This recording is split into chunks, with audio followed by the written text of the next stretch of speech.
Keputusan Mulyono, keputusan Jokowi yang melegalkan, membolehkan ekspor pasir laut yang dibungkus dalam kata sedimen pasir yang di jalur pelayaran, mendapat reaksi dari Partai Gerindra, di mana Partai Gerindra ketua umumnya adalah Prabowo Subianto yang belakangan sejak pemilu kemarin terlihat bersekutu dengan Pak Jokowi.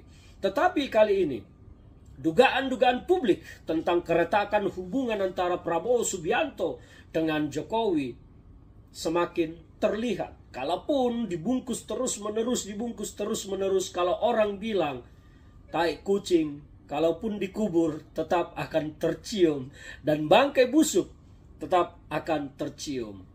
Terciumlah ketika Sekjen Partai Gerindra mengomentari tentang rencana ekspor pasir laut yang dibungkus dengan kata sedimen oleh Mulyono, oleh Jokowi, yang menurut Sekjen Gerindra harus dipikirkan ulang karena harus dipikirkan mudarat dan manfaatnya. Artinya ini adalah penolakan secara halus dari Partai Gerindra terkait dengan kebijakan Jokowi yang membolehkan ekspor pasir laut setelah di era SBY, di era presiden sebelumnya, bahkan 20 tahun ekspor pasir laut ini dihentikan dan tidak diizinkan.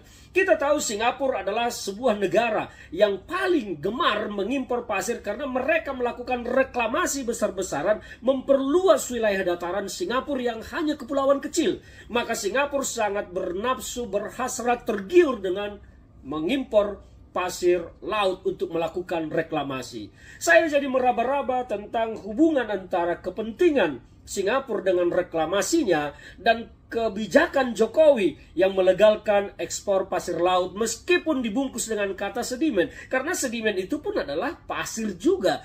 Bahkan kalau di jalur pelayaran, di jalur kapal, sedimen itu biasanya adalah bentukan lumpur.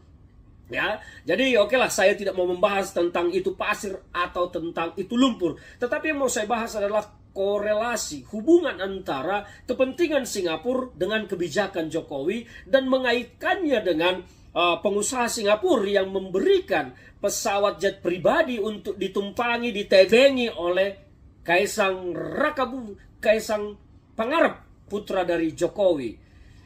Singapura adalah negara yang ingin memperluas wilayahnya dengan reklamasi dan tentu butuh pasir laut dari Indonesia.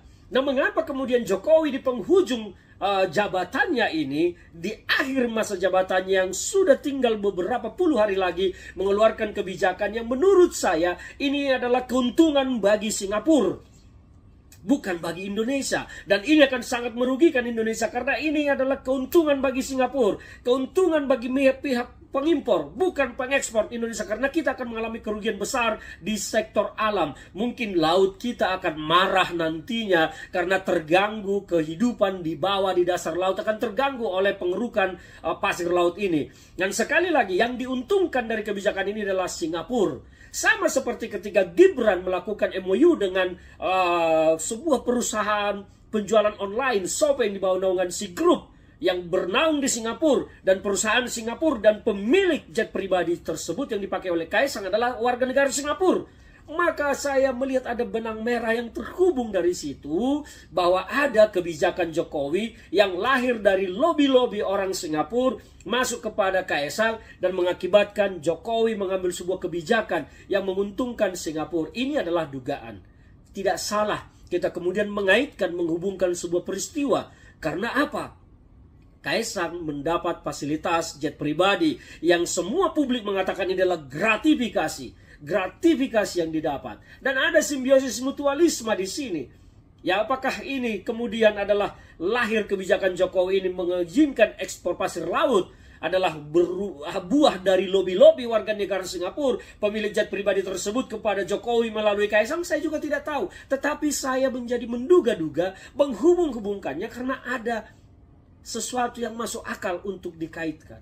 Di akhir masa jabatannya Jokowi mengeluarkan kebijakan membolehkan ekspor pasir laut, sementara yang paling membutuhkan ini adalah Singapura untuk melakukan reklamasi besar-besaran. Wow. Ada benang merah, saya tidak tahu apakah ini adalah sebuah kebenaran, tetapi boleh dong saya melakukan analisis, melihat sesuatu yang tersembunyi, yang tidak terlihat oleh kasat mata. Boleh dong kita menduga-duga, masa tidak boleh? Menduga itu bukan kejahatan, menganalisis itu bukan kejahatan, kecuali nanti semuanya ada faktanya kemudian terbuka. Dan kalau KPK sebetulnya melakukan penyelidikan terhadap peristiwa ini secara menyeluruh, kok saya secara pribadi ya punya keyakinan akan ditemukan hubungannya antara jet pribadi dengan ekspor pasir laut tersebut.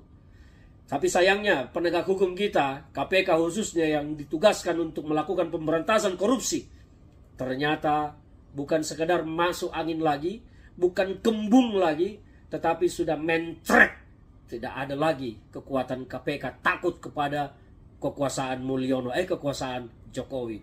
Oke, sahabat-sahabat, mari kita berpikir apakah itu ada hubungannya atau tidak. Semua nanti akan terjawab ketika waktu menggilas kebohongan-kebohongan yang ada di belakang semua itu.